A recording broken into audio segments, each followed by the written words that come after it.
अस्सलामुअलैकुम वरहमतुल्लाह। कैसे हैं दोस्तों? उम्मीद है हाल चाल ठीक ठाक होंगे। आज की वीडियो थोड़ी लंबी होगी लेकिन बहुत ख़ास है, तो इसलिए वीडियो को एंड तक देखिए। आप लोगों को ये भी पता है कि मुझे वीडियो की बहुत अच्छी एडिटिंग नहीं आती है, उसके बावजूद मैं कहूँगा कि वीडियो को आखिर तक देखिए। इंशाल्लाह बहुत सारे कॉन्सेप्ट क्लियर होंगे, बहुत सारी नई इन्फॉर्मेशन और जानकारी मिलेगी। आज का जो वीडियो है वो मुसलमानों के अंदर, इस्लाम के अंदर कास्ट को लेकर के। कुछ दिन पहले एक साहब हैं, सोच भाई मोहक मंगल नाम से यूट्यूब चैनल चलाते हैं। उन्होंने अपने यूट्यूब चैनल पर रियलिटी ऑफ कास्टिज्म इन मुस्लिम के नाम से एक वीडियो अपलोड किया था। वीडियो अच्छी भी है और बुरी भी है, दोनों कह सकते हैं कि वीडियो के अंदर कुछ बातें ऐसी हैं जिससे आप एग्री करेंगे, लेकिन ओवरऑल जो वीडियो का नैरेटिव है, उसमें जो नैरेटिव पेश करने की कोशिश की गई है वो बहुत प्रॉब्लमेटिक है। तो आज हम उसको ही डिकोड करेंगे और इस हवाले से ये आज बहुत ज़रूरी है कि पॉलिटिकल सिनारियो में ख़ासकर मुसलमानों के अंदर कास्ट को लेके एक मुद्दा बनाया जा रहा है। क्योंकि आपने देखा होगा पिछले 4-5 साल में कास्ट को लेकर बहुत सारे अलग अलग प्लेटफॉर्म पे बातें हो रही है। जो मुसलमानों के बिल्कुल ख़िलाफ़ रहते हैं वो भी कास्ट के मसले को हाईलाइट कर रहे हैं, जो मुसलमानों के हमदर्द के तौर पे आते हैं वो भी कास्ट को लेकर हाईलाइट करते हैं। दोनों के अपने नैरेटिव अलग अलग होते हैं। तो इसलिए ये जानना ज़रूरी है कि इस सारे मसले में हमारा नैरेटिव क्या है, एज अ मुस्लिम हमारा नैरेटिव क्या होना चाहिए। तो उसी नैरेटिव को आज हम पेश करने की कोशिश करेंगे। इस वीडियो का एक इंट्रो है, उस इंट्रो को छोड़ देते हैं। उस इंट्रो के बाद ये तकरीबन 2 मिनट 24 सेकंड के आसपास ये कहते हैं मोहक मंगल साहब के इस्लाम में भी कास्टिज्म है। कई केसेस में कन्वर्जन एक्चुअली कास्टिज्म को दूर नहीं करती, क्योंकि आप में से कई लोग जानते नहीं होंगे पर इस्लाम में भी कास्टिज्म है। तो ये एक बिल्कुल ऐसा तासुर देने की कोशिश कर रहे हैं कि इस्लाम मज़हब के अंदर कास्ट है, और इनका ये जुमला उस वक्त बहुत प्रॉब्लमेटिक है क्योंकि ये जिस कॉन्टेक्स्ट में बात कर रहे हैं वो है किसी गैर मुस्लिम का कास्ट के प्रॉब्लम को लेके मुसलमान होना। तो ये नैरेटिव बिल्ड करने की कोशिश कर रहे थे इस जुमले से कि अगर आपको कास्ट झेलना पड़ रहा है, आपको अनटचेबिलिटी झेलनी पड़ रही है, आपको कास्ट की वजह से आपका शोषण हो रहा है, तो ये नहीं हल है उसका कि आप मुसलमान हो जाएं तो आपका ये शोषण ख़त्म हो जाएगा। मतलब आप मुसलमान होने के बावजूद उस शोषण के अंदर ही रहेंगे। जैसा कि वो आगे भी एक जगह कहते हैं कि हमने जो है वो कास्ट धर्म बदला है, कास्ट नहीं बदला है। तो ये बहुत प्रॉब्लमेटिक नैरेटिव है जो उन्होंने पेश किया है। उसके बाद वो फिर 2 मिनट 35 सेकंड पे कहते हैं तकरीबन कि आपके कन्वर्जन के बाद भी, मुसलमान होने के बाद भी जो है छुआछूत नहीं जाता आपके अंदर से, तो भी आपके साथ वो छुआछूत, वो डिस्क्रिमिनेशन जाता नहीं है। पर अनफॉर्चुनेटली इस प्रॉब्लम के बारे में कई लोग बात नहीं करते। देखिए, तो ये बातें जो इनकी है ये उस ज़मीन में, उस कॉन्टेक्स्ट में हो रही हैं कि बहुत सारे लोगों ने कास्ट के शोषण की वजह से इस्लाम कबूल किया है। तो ये शायद ये कहना चाह रहे थे कि इस वजह से लोगों को इस्लाम कबूल नहीं करना चाहिए। अब रियलिटी हम देखते हैं कि क्या होता है। वाक़तन इस्लाम के अंदर किसी भी तरह के ज़ात पात या ऊंच नीच का जस्टिफिकेशन नहीं है। इस्लाम हायरार्की को कबूल करता है, लेकिन उसकी बुनियाद पे किसी को बड़ा या छोटा करार नहीं देता है। इस्लाम के अंदर जो बड़े या छोटे होने का मयार है वो तक़वा है। इन्ना अक्रमकुम इंदल्लाहि अत्क़ाकुम, कि अल्लाह के नज़दीक ज़्यादा इज़्ज़त वाला, ज़्यादा मुकर्रम वो है जिसके अंदर ज़्यादा तक़वा है। तो और ये एक ऐसी चीज़ है जिसको हर इंडिविजुअल इंसान अपनी कोशिश से, अपने मुजाहिदे से हासिल कर सकता है। ये पैदाइशी नहीं होता। उसके बाद मोहक मंगल साहब आगे बढ़ते हैं। उसके बाद फिर वो कहते हैं कि अगर गहराई में जानना चाहते हैं तो डिस्क्रिप्शन को देखें कि कास्ट, मुसलमानों में कास्ट के हवाले से अगर आप एक डीप इन डेप्थ स्टडी करना चाहते हैं तो उन्होंने डिस्क्रिप्शन में एक लिंक दे रखी है डॉक की, और उसके अंदर बहुत सारे अलग अलग फिर लिंक हैं अखबारात के या आर्टिकल्स के। तो ये मुझे थोड़ा बहुत बचकाने सी बात लगी कि आप न्यूज़पेपर्स पढ़ के जो है आप किसी चीज़ के इन डेप्थ नॉलेज को हासिल नहीं कर सकते। न्यूज़पेपर में या तो सिर्फ 2 चीज़ें होती हैं, और ये सारा न्यूज़पेपर ही के बेस पे उन्होंने ये पूरी वीडियो बनाई है, और जिसको लिए वो कहते हैं कि बड़ी मेहनत की, हमने 60 घंटे 80 घंटे लगाए हैं। उस पूरे जो जितने भी लिंक हैं उस ज़्यादातर उसमें 2 आई थिंक के वो किसी रिसर्च पेपर के लिंक है, बाकी सब के सब जो है वो किसी न्यूज़पेपर के लिंक है, जो जिसमें ज़्यादातर इवेंट्स, यानी कि कहीं किसी मुसलमान ने किसी मुसलमान के साथ डिस्क्रिमिनेट किया है और उसको कास्ट के नाम पे किया है, तो उसकी एक जो वाक़यात घटते रहते हैं उसकी ख़बर है जो न्यूज़ में आई है।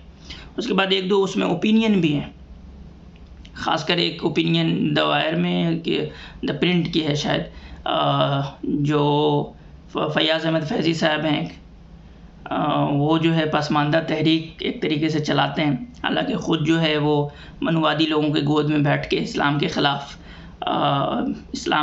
या मुसलमानों के ख़िलाफ़ जो है, या इस्लाम की जो स्कॉलरशिप है उसके ख़िलाफ़ वो बहुत ज़्यादा बातें करते रहते हैं।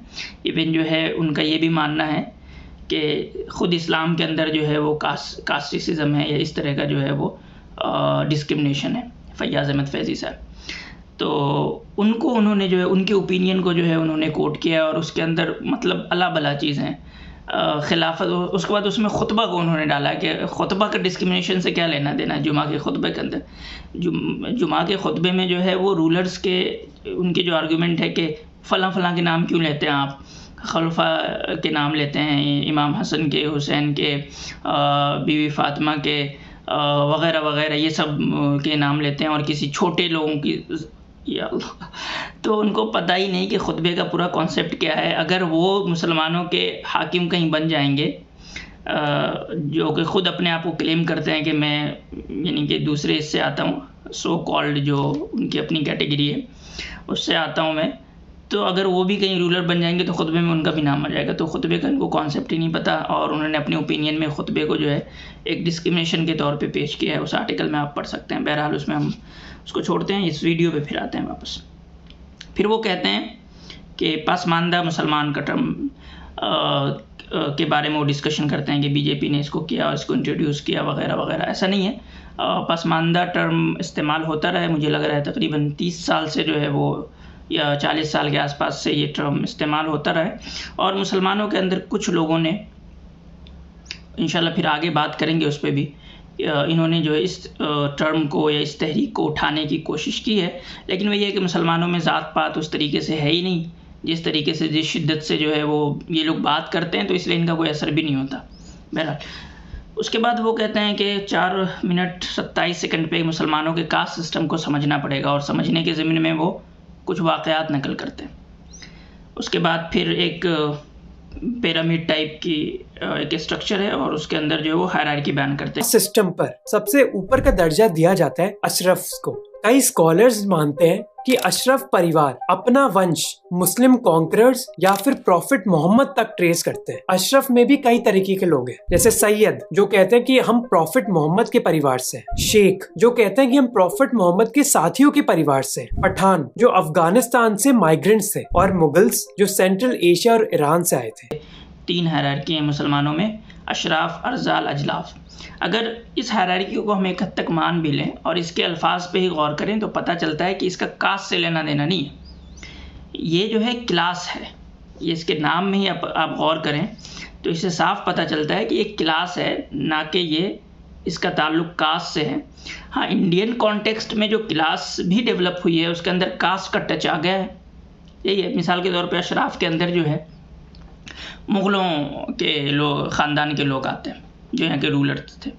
या मान लीजिए कि अगर कोई जो है वो दिल्ली सल्तनत से आता हो, है ना, और आपको पता है कि दिल्ली सल्तनत के अंदर 90 साल के आसपास जो है एक ऐसे ख़ानदान की हुकूमत रही है जो ग़ुलाम ख़ानदान थे, तो जो ग़ुलाम लोग थे वो रूलर बन गए, तो वो भी अशराफ में मुंतकिल हो गए। तो इससे साफ पता चलता है कि इसका नस्ल से यानी कि पैदाइशी तौर से कोई लेना देना नहीं है। अगर कोई जो है किसी भी घराने में पैदा होकर रूलर में चला गया तो वो अशराफ बन जाता है। वो अगर रूलर बन गया, वो हाकिम बन गया, वो किसी उपाधि उसको मिल गई किसी रूलर की तरफ से, जो होते थे, जो इक़्तिदारी निज़ाम था दिल्ली सल्तनत का और फिर बाद में मुग़लों के यहाँ जो ज़मींदारी का सिस्टम था, तो उसके अंदर किसी को भी अगर वो चीज़ मिल जाती थी तो वो अशराफ में मुंतकिल हो जाता था। ये तबका था ना कि ये ज़ात से इसका ताल्लुक़ है। हाँ, इसके अंदर एक टच जो है कह सकते हैं ज़ात का है, लेकिन इसको ज़ात के तौर पे इंडिया के मुसलमानों की हायरार्की को ज़ात के तौर पे डिफ़ाइन करेंगे तो आप कभी प्रॉब्लम तक पहुँच ही नहीं पाएंगे। ज़ात को उसका एक छोटा सा हिस्सा मान के चलेंगे या एक टच के तौर पे, एक फ्लेवर के तौर पे मान के चलेंगे कि मुसलमानों के अंदर जो हायरार्की है उसमें एक डिग्री जो है, एक फैक्टर जो है वो कास्ट का भी है। तो आप मुसलमानों के अंदर जो समझिए डिस्क्रिमिनेशन है या जो शोषण है मुसलमानों के अंदर, उसको आप समझ पाएंगे। लेकिन अगर उसको आप हिंदुइज़्म की तरह से, ब्राह्मणिज़्म की तरह से अगर उसको कास्ट बेस की बुनियादों पे समझने पाएंगे तो ना तो आप कभी मसाइल तक पहुंच पाएंगे, ना उसका हल ले पाएंगे। तो ये बात हुई। तो अशराफ, अर्जाल और अजलाफ की जो तकसीम रही है, ये कोई तकसीम रही नहीं है। पहली बात तो ये बाद में डेवलप की गई है। हाँ, एक है, यानी कि मुसलमानों के समाज के अंदर आज भी है, पहले भी थी, कि एक तरीके से कह लें कि निगेटिव हायरार्की रही है, वो आज भी है। इसका अगर कोई इनकार करता है तो वो एक तरीके से एक एक्सट्रीम पे जाता है। जिस तरीके से एक दूसरा एक्सट्रीम ये है कि ये कह दे कि मुसलमानों में भी उस तरह से कास्टिसिज्म है, या मुसलमानों के अंदर कास्टिसिज्म जो है एक बहुत बड़ा फैक्टर है। तो ये जैसा एक एक्सट्रीम है, वैसे एक एक्सट्रीम ये है कि ये इनकार कि नहीं, कुछ होता ही नहीं, सब बहुत बढ़िया चंगा है और मसावात के साथ, इक्वलिटी के साथ रह रहे हैं, ये भी एक झूठ है। डिस्क्रिमिनेशंस होते हैं, ज़्यादातर वो उसकी जो वजह है वो तबका है, और उसके अंदर कभी कभी टच जो है वो कास्ट का भी होता है। एक बात तो ये हो गई। उसके बाद देखें, वो कहते हैं मुस्लिम सोसाइटी में कोई क्लियर कास्ट डिवीज़न। अब आप सोच रहे होंगे कि केरला या फिर तमिलनाडु और उत्तर प्रदेश और बिहार की मुस्लिम सोसाइटी में इतना डिफरेंस क्यों है। वो इसलिए है क्योंकि मुस्लिम समाज में कोई क्लियर कास्ट डिवीजन है नहीं। जब आपने ये मान लिया, ये 9 मिनट 56 सेकंड पे ये कहते हैं कि मुस्लिम सोसाइटी में कोई क्लियर कास्ट डिवीज़न नहीं है। जब कोई क्लियर कास्ट डिवीज़न नहीं है तो आप कैसे कह रहे हैं कि मुसलमानों में कास्टिसिज्म है? तो ये तो आप अपने आप को कॉन्ट्राडिक्ट कर रहे हैं। एक तरफ ये कह रहे हैं कि मुसलमानों में कास्ट है, और दूसरी तरफ आप ये खुद मान रहे हैं कि मुस्लिम सोसाइटी में कोई बहुत क्लियर डिस्टिंक्ट तौर पे जो है वो कास्ट की डिवीज़न नहीं पाई जाती। तो ये तो आपस में एक दूसरे को, अपने आप को कॉन्ट्राडिक्ट करना होगा। उसके बाद फिर वो कहते हैं 10 मिनट 18 सेकंड पे कि इस्लाम में कास्टिसिज्म नहीं है, मुस्लिम समाज में है।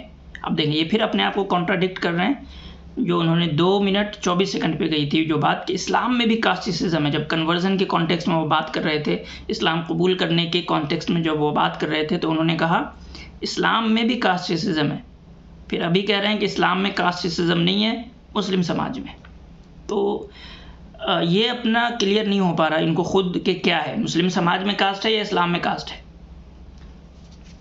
उसके बाद फिर अगर आगे आप इस वीडियो को देखेंगे तो पता चलेगा कि फिर वो यहाँ के माहौल की बात करते हैं, जो मुस्लिम रूलर्स हुए हैं या जो समाज उस वक्त का था, अहद वस्ता का, मिडिल एज का जो समाज था, उसके बारे में वो बात करते हैं। उसके बाद खान का लक़ब कैसे दिया जाता था, इससे भी ये हमारी दलील है। खान, कई मुगल एम्परर्स अपने ऑफिशियल्स को टाइटल देते थे उनके अच्छे परफॉर्मेंस की वजह से। अंग्रेजों ने भी ऐसा ही ट्रेडिशन कंटिन्यू किया जब उन्होंने लोगों को खान, खान बहादुर या फिर खान साहिब का टाइटल दिया। इस वजह से हम ये नहीं कह सकते कि किन लोगों के परिवार का नाम खान था जबकि किन लोगों को खान का टाइटल दिया गया। फिर कि ये कहते हैं कि खान दो थे। एक तो ये है कि आप बाहर से आए थे, मिसाल के तौर पे जो चंगेज़ खान की औलाद वगैरह थे, जैसे तैमूर की औलाद से जो मुग़ल वगैरह थे, ये और भी लोग थे, तो वो अपने आप को नस्ली तौर पे खान लगाते थे। हालांकि ये लक़ब था उनके यहाँ भी, चंगेज़ी हुकूमत के अंदर भी जो है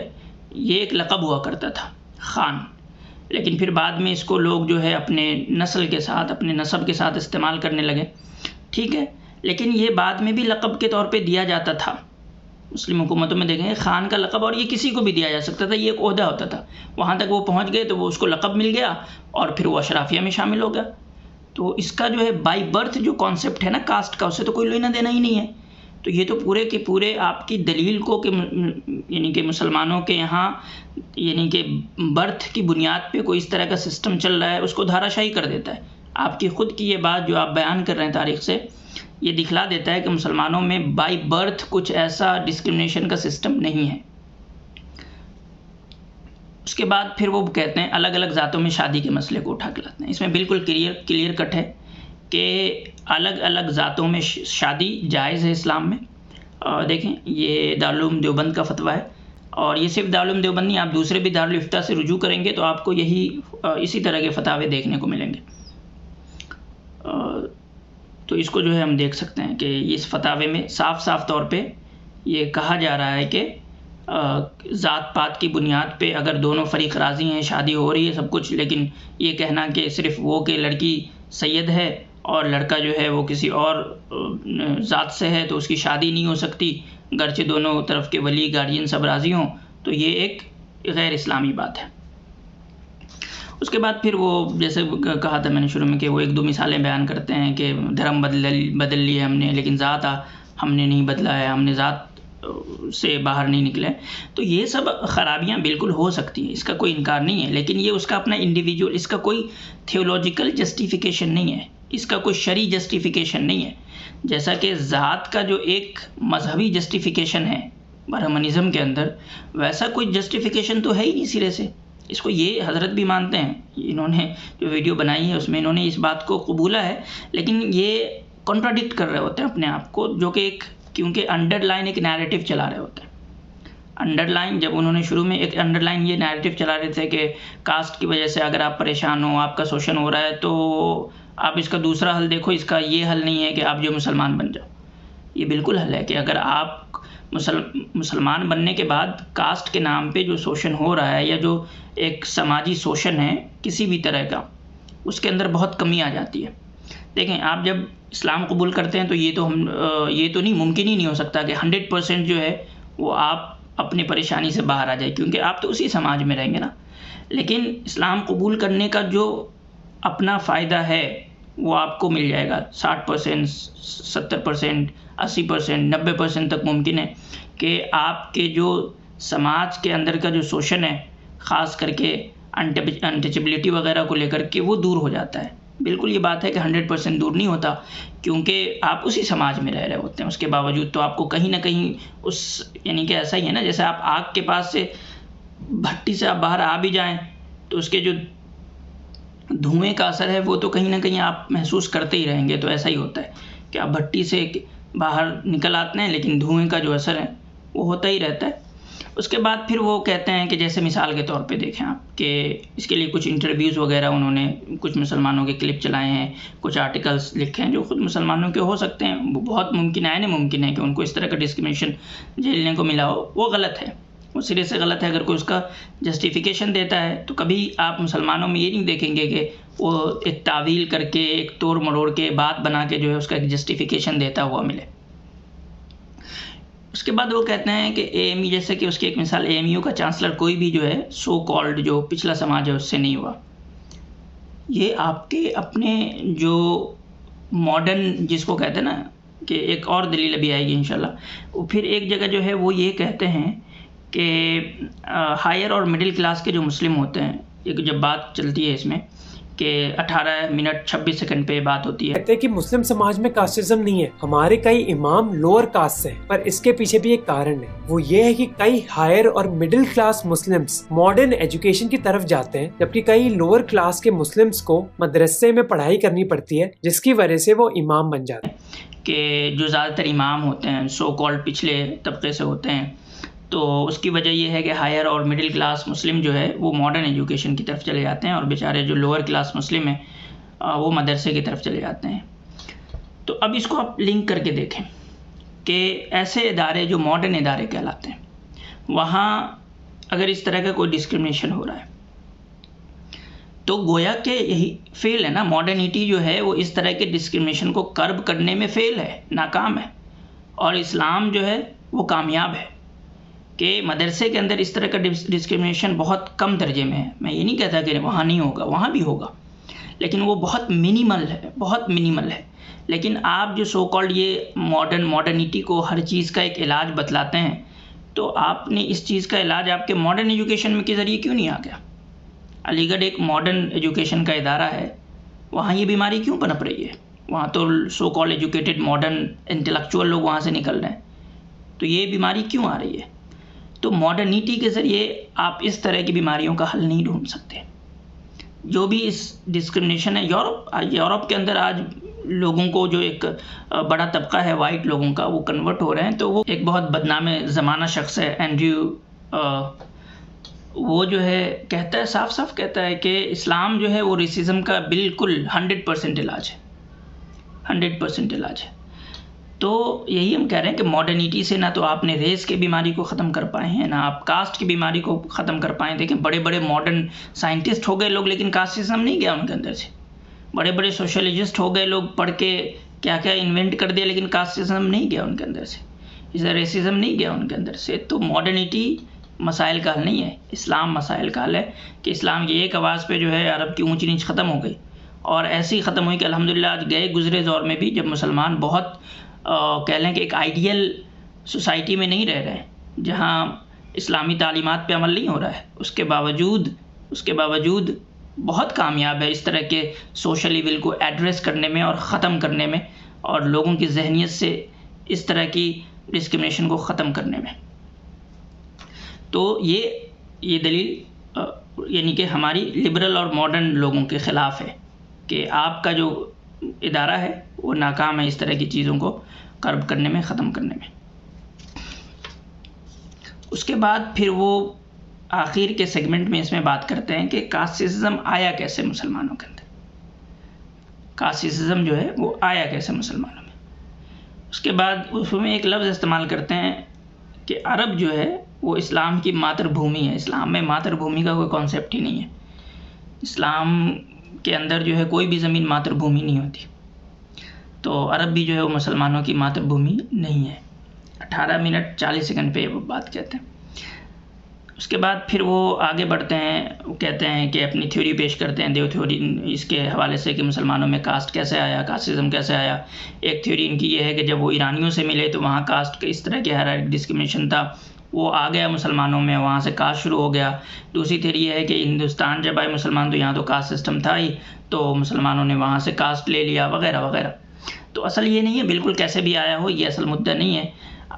मुसलमानों को चाहिए बिल्कुल कि इसको इस्लामी नुक्ते नज़र से, इसका इस्लामी नुक्ते नज़र से क्या है, मैं वो अर्ज़ कर दूं कि इस्लाम जो है वो इफ़रात व तफरीद से, दोनों एक्सट्रीम से पाक है। दोनों एक्सट्रीम क्या है, एक एक्सट्रीम ये है कि ज़ात पात को आप एक बुनियादी वजह माने, अपनी आइडेंटिटी की बुनियादी वजह माने और उस पर आप फ़ख्र करें, प्राउड फील करें किसी भी तरह, चाहे वो इलाके के नाम पे करें आप, है ना। ये भी एक तरीके का डिस्क्रिमिनेशन है। इलाके के नाम पे आप जो है प्राउड फील करें कि मैं फ़लाँ इलाके से आता हूँ, I am proud of that. Islam इसको भी नकारता है। आप इस पे प्राउड फील करें, मैं फ़लाने नस्ल से आता हूँ, मेरी वाइट नस्ल है, मैं फ़लाँ रेस से आता हूँ। इस्लाम इसको भी कहता है कि इसमें कोई फ़ख्र करने की कोई बात ही नहीं है। क्या हो गया, तुम आते हो, तुम फ़लाँ देश से आते हो, क्या हो गया, तुम फ़लाँ देश से आते हो, तुम फ़लाँ नस्ल से आते हो, उससे क्या हो गया, कुछ नहीं होता। हाँ, लेकिन वो इन चीज़ों को एक सोशल आइडेंटिटी के तौर पे कबूल करता है। इस सोशल आइडेंटिटी की बुनियाद पे किसी तरह के फ़ख्र को, डिस्क्रिमिनेशन को कबूल नहीं करता। इस्लाम का नैरेटिव साफ़ है। प्लस वो ये भी नहीं कहता कि ये सब चीज़ें फालतू की हैं, इन सब चीज़ों को छोड़ ही दो, बिल्कुल नहीं। ये सब चीज़ें एक आइडेंटिटी है। वजअलनाकुम शुऊबन व क़बाइल लितआरफ़ू, जिससे तारुफ हो पाएगा, जिससे जो है तुम पहचान पाओगे एक दूसरे को कि वो कौन है, वो कौन है, वो कौन है। लेकिन इसकी बुनियाद पे किसी तरह का फ़ख्र नहीं होगा। तो ये इस्लाम का नैरेटिव है। दो एक्सट्रीम ये है कि आप जो इसकी बुनियाद पे फ़ख्र करें, इसकी बुनियाद पे आप जो है वो छोटे और बड़े होने को तय करें, या आप दूसरा एक्सट्रीम ये है जो मॉडर्निटी के अंदर कुछ लोगों में आ जाता है, या तो वो सब कुछ पढ़ने के बाद भी कास्टिज्म में रहेंगे, रेसिज्म में रहेंगे, या फिर वो इतने ज़्यादा ये हो जाएंगे इन सब चीज़ों से कि मुझे रेवोल्यूशन लाना है, कि अब जो ये सब चीज़ें तो बकवास है, फालतू हैं, तुम ऐसा करो कि यानी कि अपने आप को, आइडेंटिटी को ही ख़त्म कर दो, कि जो तुम्हारी आइडेंटिटी है इसको ही ख़त्म कर दो। इस्लाम इन दोनों चीज़ों से पाक है। इस्लाम कहता है कि अपनी आप इस आइडेंटिटी को रखें, आपकी अगर कोई कास्ट की आइडेंटिटी है आप उसको रखें, कोई फ़र्क नहीं है, लेकिन इसकी बुनियाद पे आप अच्छा या बुरा होना तय नहीं करें, छोटा या बड़ा होना तय नहीं करें, फ़ख्र और शर्म की इसमें कोई बात नहीं है। कोई किसी भी चीज़ से आता हो, अल्लाह के नज़दीक जो है वो सिर्फ तकवा है। एक बात तो ये हो गई। उसके बाद फिर वो कुछ जो सोशल लेवल है उसका वो तज़किरा करते हैं, इससे किसी को डिनाई नहीं है, बिल्कुल होता होगा, हर समाज के अंदर डिस्क्रिमिनेशंस होते हैं। तो मुसलमानों को चाहिए कि इसको ख़त्म करने के लिए वो इस्लामिक अप्रोच अपनाएं, ना कि लिबरल अप्रोच अपनाएं। 3 अप्रोच है। एक तो ये है रिजिड अप्रोच कि आप इसकी बुनियाद पे फ़ख्र करते रहें, ये नहीं करना।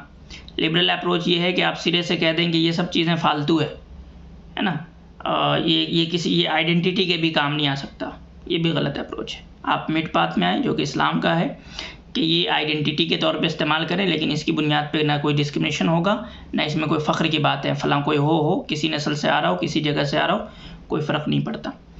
तो मैं चाहता हूँ कि जो हमारे मुस्लिम नौजवान हैं ख़ास करके, वो इस्लामी अप्रोच को समझे हर हवाले से। हर मसाइल में जो भी मसाइल आ रहे हैं उनको, जो जहाँ भी मुसलमान रह रहे हैं, अलग अलग ख़ित्ते के अलग अलग मसाइल हैं, वो इस्लामिक अप्रोच से उनका हल ढूंढे, ना कि लिबरल अप्रोच के साथ, मॉडर्न लिबरल अप्रोच के साथ। अगर आप पहली मर्तबा मेरे चैनल पर तशरीफ़ लाए हैं तो मेरे चैनल को सब्सक्राइब ज़रूर करें और अपने दोस्तों में इस वीडियो को ज़्यादा से ज़्यादा शेयर करें, लाइक करें, कमेंट्स करें। शुक्रिया, जज़ाकल्लाहु खैरन।